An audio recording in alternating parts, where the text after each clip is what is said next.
I want to address one other thing because I think it's important. Media, journalism, all of that, right, is important. And I'm not saying that because of what we do. I think that it's incredibly important to fact check the people that you have on your show. And that's not because I'm a fan of arguing or debating with your guests. It's just important that if you have a platform and you're allowing someone to say whatever it is that they want to say, you don't want half-truths, misinformation, lies to get out there in the public. But there's this whole notion now that it's a very intellectual thing to just allow people to come on your show and say whatever they want without challenging them. Even the Richard Spencers of the world, like they're kind of misrepresented as well. Like Richard Spencer is not a white supremacist. He is a white nationalist. He believes in a white ethno-state. He doesn't believe in whites being superiors. So either now they've gone in, they called everything Nazism, everything white supremacy. The word means nothing anymore. And then when you have Richard Spencers come out of the woodwork that supports a white ethno-state kind of thing. Hail Trump! Hail our people! Hail victory!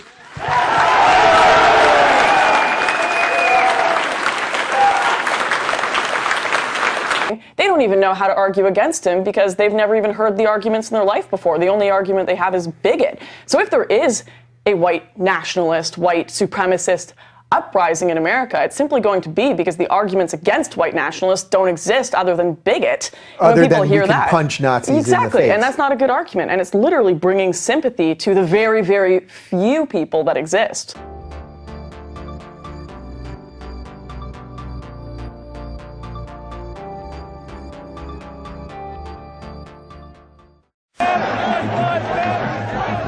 Jews will not replace us! Jews will not replace us! Jews will not replace us! That's what real journalist is. I mean, that's a real intellectual. No, it's lazy. It's because you don't know anything. It's because you're nothing more than an intellectual lightweight, okay? And a perfect example of that is Dave Rubin. In the marketplace of ideas. So I've been quiet about Dave Rubin for years, but I know Dave Rubin probably better than anyone else in this company because we were very close friends, okay? Went to dinner at his house every weekend until all of a sudden he's not liberal anymore. All of a sudden, after getting some funding from the Koch brothers, he's now a libertarian.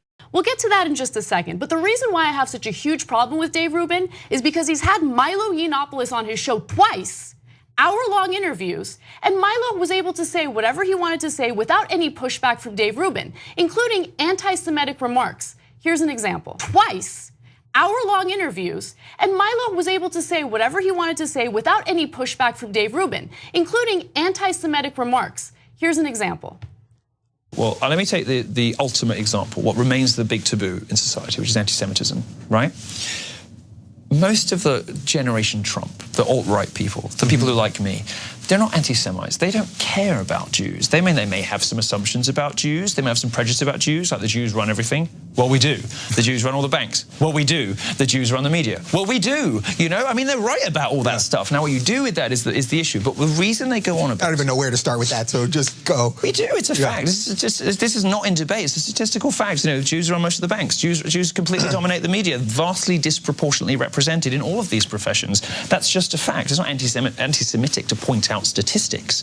But you know, you seem to have you've missed what you agree with me on feminism. Like, it's not sexist to point out statistics. I'm suggesting to you, it's not anti-Semitic to point out that these things are true. Now, the anti-Semitism on the internet. Okay, that's not remotely true. That's not a stat. That's not a fact. And if you want to see how someone challenges that deeply anti-Semitic trope, watch my interview with David Duke, where I shred him. And every time he mentions a Jewish banker, I mention a non-Jewish banker. Why? Because I actually bothered to do my homework. And I know that David Duke is a monster, and that if you're going to have a discussion with him, you have to actually rebut what he says, and you have to come with actual facts.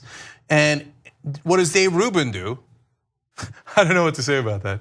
Just go. No, it's actually worse than that. Dave Rubin sells it as, I'm far more intellectual, And as a result, I refuse to engage in a debate or an argument. I allow people to make their case on my show. No, you're lazy. He was lazy when he worked here. He's lazy now with his ridiculous show where he proves time and time again that he doesn't know anything. And why do I know he's lazy? Why did he really leave the Young Turks? Can I please finally tell the truth about why he left the Young Turks? He wanted to make a 6-figure salary to host a 30-minute-a-week show when everyone here, because we work for an independent news company, was getting paid far less while working 12-hour days. That's why Dave Rubin left the company. And now all of a sudden he's getting funded by the Koch brothers, and all of a sudden his opinions are very different. He has no political identity. He is not an honest actor. He is not an intellectual. He is a fraud. Plain and simple, and he's giving platforms to people like Milo Yiannopoulos on his crappy show. That's who Dave Rubin is.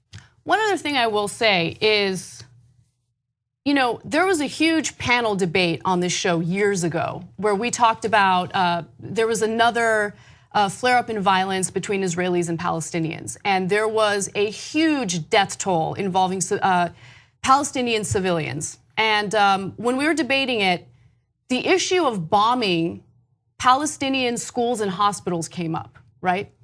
Now, everyone on the panel, with the exception of Dave Rubin, disagreed with that. And Dave Rubin was angry that no one defended him and his point of view. We didn't defend him because he was wrong. You don't bomb schools and hospitals, period. You just don't. Especially if you're on the Israeli side and you have defense capabilities that the Palestinians clearly do not have. And so he was angry with us because we were against bombing those schools and hospitals. But now all of a sudden, his mind has changed to the point where he's okay with someone coming onto his program and spreading, ridiculous anti-Semitic stereotypes. So let's show the clip, because here's a guy who says his main claim to fame is he doesn't challenge anything. But when you talk about Israeli aggression, he does get quite worked up. Now, if you're an anti-Semite, go. But hey, Israel does something wrong. It apparently animated him. There aren't really rules to war. We can all intellectualize the rules to war, but there aren't really rules to war. Hamas, everything they do is against all the rules of war by shooting from civilian areas at civilian areas. So they're doing a double war crime. But I don't believe there's no rules to war. That's just that's not real. Again, it's an intellectual exercise. That was his response to the Israeli side attacking schools and hospitals with civilians in them. That was his response to it. And he was outraged that no one defended him.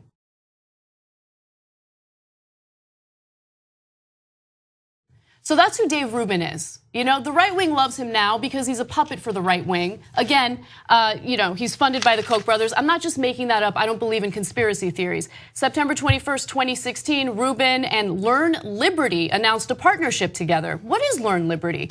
It's a part of the Institute for Human Studies, which is largely funded by Charles Koch. So Charles Koch has donated $12.4 million to the organization between 2008 and 2012. Look, he's living the life. He always wanted to make money. He's finally living his dream of making money. But if you want to get a sense of how little he really knows, just check out his latest episode with Joe Rogan. It was fantastic. And also check out his Reddit Ask Me Anything, where people simply asked him questions about his own political identity and he couldn't answer. He bombed so badly that he just ditched the Ask Me Anything. It was lovely. Yeah, so when he was here, we let him say anything he wanted, and he got to represent any position to his heart's content. In that case, he was taking the right-wing position. I guess that was his real ideology all along. But for everything else, he pretended to be a liberal. And now he still pretends to be a liberal while taking Koch brothers' money and giving platforms to well-known anti-Semites. BuzzFeed did a gigantic article about Milo and how he worked with both white supremacists and neo-Nazis to write the alt-right Bible for Breitbart. Richard Spencer and other neo-Nazis did Heil Hitler salutes when Milo was singing, and he did not react poorly to that at all. And the list goes on of the things that Milo has done. And for a guy who claims that he cares about Israel, when they're doing something monstrous, he's happy to defend them. But when you actually have a real anti-Semite right in front of you, saying these outrageous things about Jewish people in America, not a word, not a peep. Free agent in the marketplace of ideas. Free agent in the marketplace of ideas. Not a word, not a peep. Well, I guess it depends on who's paying you, right?